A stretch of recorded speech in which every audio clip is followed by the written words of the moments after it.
septembre. Oui, il faudra attendre le mois de septembre pour à nouveau voir des matchs du top 14 et de la Pro D2. Salut à tous les amis, c'est le Coq Ovale et je suis très content de vous retrouver afin de parler de l'avenir du top 14 et de la Pro D2. Puisque depuis l'arrêt du championnat, on a eu des groupes de travail qui se sont réunis pour trouver des solutions après le confinement.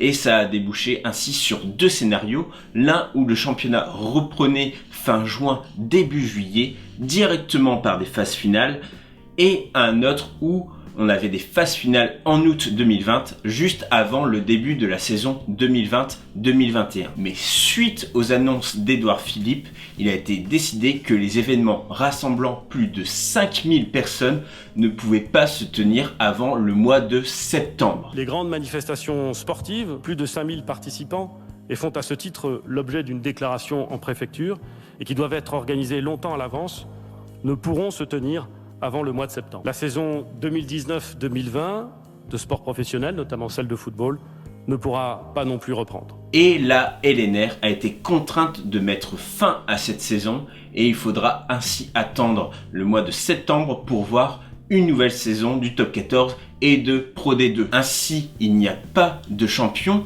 ni de phase finale pour la saison 2019-2020 et cependant, tout n'est pas résolu et plusieurs questions se posent pour l'avenir du rugby français et l'organisation de la saison prochaine. Car on peut se demander comment les saisons de Pro D2 et de Top 14 2020-2021 vont-elles se dérouler et quel impact cette crise a sur le rugby français.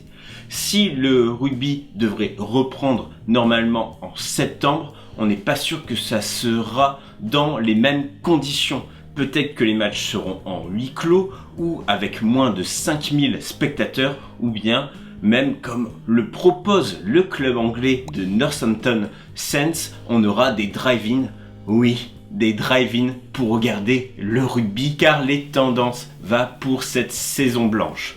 Ainsi, on aura une saison 2019-2020 qui compte complètement pour du beurre alors qu'il y a eu 17 matchs sur 26 qui ont été joués. Or, comme on a les mêmes participants en top 14, car oui, il n'y a ni promotion ni relégation pour la saison 2020-2021, il pourrait être vu comme juste de garder le classement actuel pour septembre et ainsi l'équipe qui serait sacrée serait pour les deux saisons 2019-2020 et 2020-2021 et ça permettrait ainsi de récompenser les équipes qui ont été aussi bonnes sur les deux saisons et ainsi de donner de la vraie valeur sur les matchs déjà joués cette saison. Cependant, la Pro D2 pourrait se jouer à 18 équipes au lieu de 16 avec la promotion de Massy et d'Albi qui pourraient regoûter ainsi à la deuxième division française, ce qui pourrait remettre en cause l'idée de garder les points de la saison précédente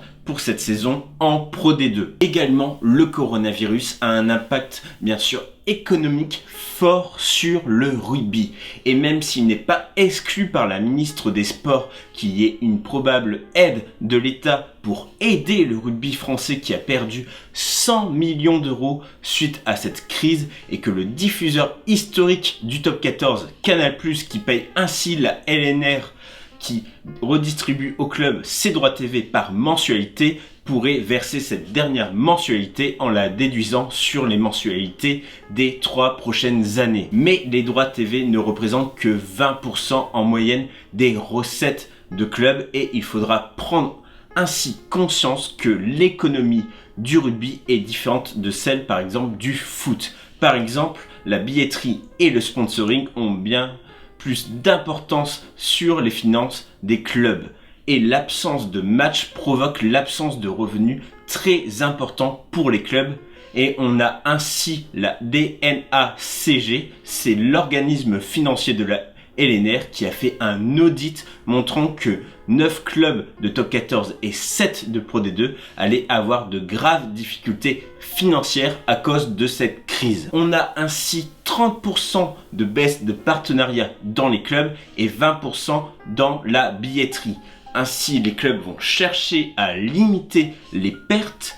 Par exemple, on a le Stade Rochelais qui a mis en place un système de membres d'honneur pour les abonnés et les partenaires. C'est-à-dire que pour les abonnés et les partenaires qui ne demanderaient pas le remboursement, on a ainsi leur nom qui sera marqué sur un mur du stade Marcel de Flandre, et aussi pour leur rendre hommage, on a les tarifs qui seront figés sur les abonnements et les partenariats pendant 3 ans. Seulement tous les clubs n'ont pas cette chance, et on a par exemple Agen qui a perdu son sponsor Jiffy. Et il faudra pour les clubs aussi réduire les coûts, et ce qui coûte le plus cher à ces clubs, c'est bien sûr généralement la masse salariale.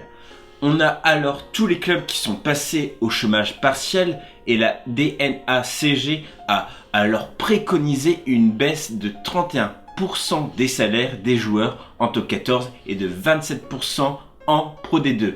On a alors des pourparlers avec Proval, le syndicat des joueurs, et on devrait avoir ainsi une baisse des salaires des joueurs. Également, certains joueurs en fin de contrat vont-ils se retrouver au chômage ? C'est une question qu'on peut se poser, puisque ça pourrait être le cas pour des joueurs comme Paris C, Toueva, Messam, Hugo Bonneval, Galan, Savea ou encore Grosso. Avec des clubs en difficulté, ces joueurs pourront peut-être avoir des difficultés à retrouver un nouveau club. Et cela pourrait même contraindre pour les plus âgés à finalement arrêter leur carrière et ne pas poursuivre le rugby la saison prochaine.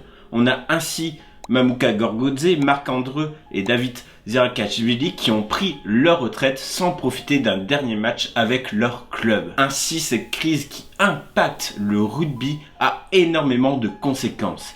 Et on ne sait pas comment va s'organiser la saison prochaine, avec une Champions Cup qui n'a pas pu être achevée et qui chercherait ainsi à changer de formule pour convenir au calendrier, et dont la question des 6 qualifiés pour la saison prochaine a été largement débattue mais pas résolue.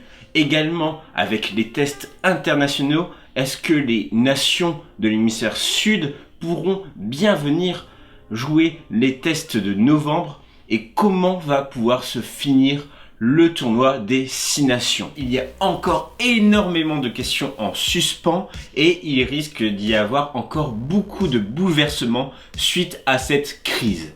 Et cette situation montre bien que malgré 25 ans de professionnalisme, l'économie du rugby reste fragile, puisque certains clubs sont ainsi menacés de dépôt de bilan. J'espère en tout cas que cette vidéo vous a permis de comprendre mieux les enjeux de cette crise. Si vous voulez suivre l'actualité du rugby et de la chaîne, n'hésitez pas à vous abonner et à me suivre sur les réseaux sociaux. C'était le Coq Ovale, à la prochaine!